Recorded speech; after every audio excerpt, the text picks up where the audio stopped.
Kalau dari 4 orang suster yang berjaga malam, tidak ada yang melakukan tindakan ganti perban ataupun juga ganti botol cairan infus, lalu siapa? Halo kerabat Nightmare, saya Arman, selamat datang di Kismis, Kisah Mistis.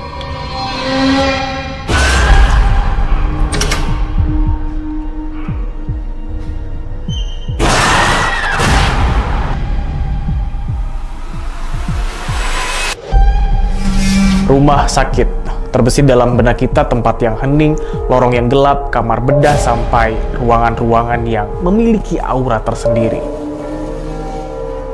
Dan di episode kali ini kita akan menceritakan sebuah kejadian yang di luar nalar manusia, dan itu dialami oleh beberapa saksi mata, baik keluarga pasien, suster maupun juga dokter yang bertugas di rumah sakit tersebut.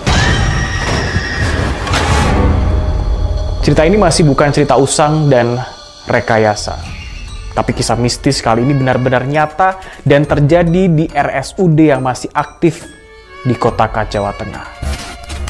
Ada seorang perawat bernama Ida yang bekerja hampir 3 tahun di sebuah RSUD.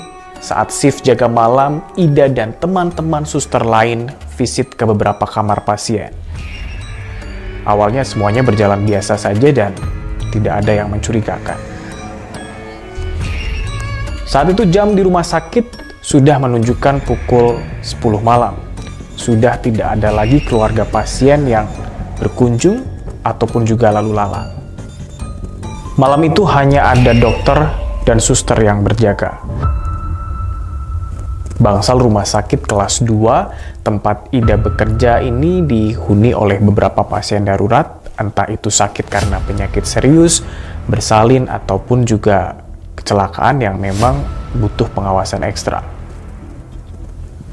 Singkat cerita, Ida dan 1 orang suster jaga malam itu mengetuk dan masuk ke salah satu kamar untuk mengganti botol cairan infus yang sudah hampir habis.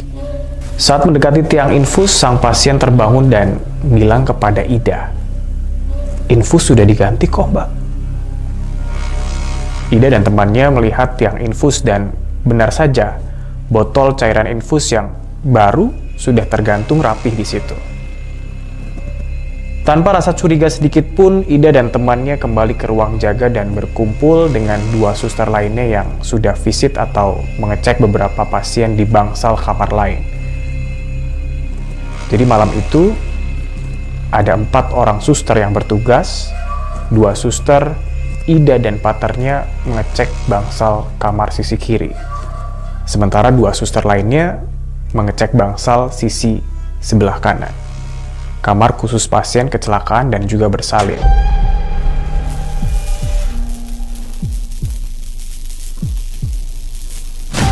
Baru saja Ida masuk ke ruangan itu, tiba-tiba salah satu suster yang mengecek pasien korban kecelakaan bertanya, "Da, aku kan sudah bilang kalau kalian giliran bangsal sisi kiri." Ida menjawab, "Lah emang kita cek bangsal sisi kiri." Lalu suster satunya menjawab lagi, "Terus kenapa kamu ganti perban pasien kecelakaan di ranjang 13?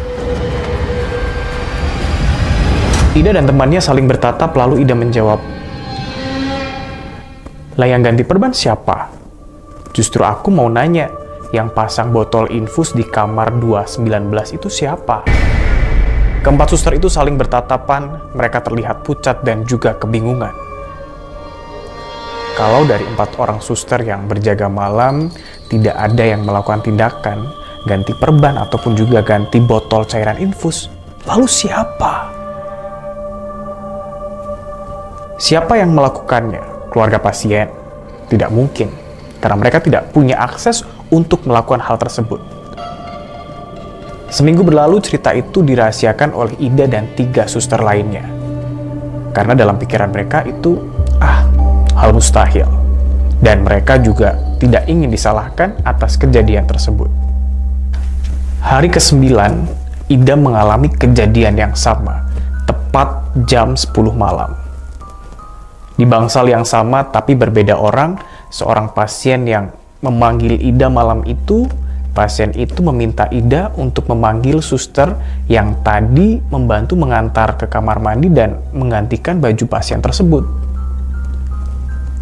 Seketika Ida kaget dan benar-benar ketakutan. Karena saat itu 3 orang temannya 10 menit sebelumnya sedang membeli mie dan nasi goreng di luar area rumah sakit. Meski panik, Ida mencoba menenangkan diri dan mencoba menghubungi teman-temannya lewat handphone. Dan benar, mereka masih di warung nasi goreng depan rumah sakit. Sambil ketakutan, Ida menceritakan apa yang dialaminya barusan. Dan saat itu, Ida sudah tidak sanggup lagi menahan ketakutan dan penasaran dari 2 cerita yang dia alami. Kebetulan malam itu yang menemani Ida adalah 3 orang perawat senior. Dan mereka tidak kaget sedikit pun dengan cerita Ida. Suster Mira, seorang suster senior di rumah sakit tersebut, menjelaskan kalau kejadian-kejadian itu biasa terjadi di rumah sakit ini. Gak usah kaget, nanti kamu juga akan tahu. Ida penasaran dan bertanya siapa yang mengganti perban dan botol infus minggu lalu. Temannya juga pernah bercerita ada suara troli yang didorong tengah malam, dan lagi-lagi mereka masih bertanya-tanya tentang siapa yang membantu pasien ke kamar mandi dan mengenakan baju. Akhirnya para suster senior itu menjelaskan kalau dulu ada seorang bidan yang bekerja di sini, dan bidan itu meninggal di rumah sakit ini karena sakit. Bidan itulah yang selama ini membantu kita jaga malam. Saat para suster tertidur, bidan itu yang mengecek setiap pasien di bangsal kelas 2 tersebut. Cerita belum selesai sampai di situ, karena keesokan harinya kisah mistis yang dialami Ida mulai viral. Kantin, rumah sakit, cleaning service, sampai para petugas pengantar obat pun enggan mengunjungi bangsal tempat Ida bertugas. Tapi ada satu dokter yang tidak percaya sedikit pun tentang cerita-cerita mistis yang terjadi di bangsal kelas 2 tersebut. Dan malam itu, dokter tersebut mendapat giliran visit malam di bangsal kelas 2. Karena banyaknya pasien, pukul 11 malam dokter itu pun baru tiba di bangsal tersebut. Seperti biasa, sebelum memasuki bangsal pasien, dokter selalu mengecek buku keterangan pasien yang memang sudah disiapkan oleh para suster jaga. Tapi anehnya, saat suster akan memberikan laporan riwayat pasien, tiba-tiba buku, formulir, dan berkas-berkas lainnya, padahal tidak ada angin, semuanya berterbangan seperti ada yang melempar. Dan dokter itu pun terhuyung seperti didorong dengan keras. Malam itu juga, dokter tersebut yang tadinya abai akan kejadian-kejadian janggal di bangsal itu, dokter yang sama sekali tidak pernah peduli dengan hal-hal gaib, kini mulai percaya. Dan dokter itu mencoba mencari tahu kisah mistis apa yang sebenarnya terjadi di bangsal kelas 2 tersebut. Dan usut punya usut, ternyata bidan yang meninggal dunia di rumah sakit tersebut.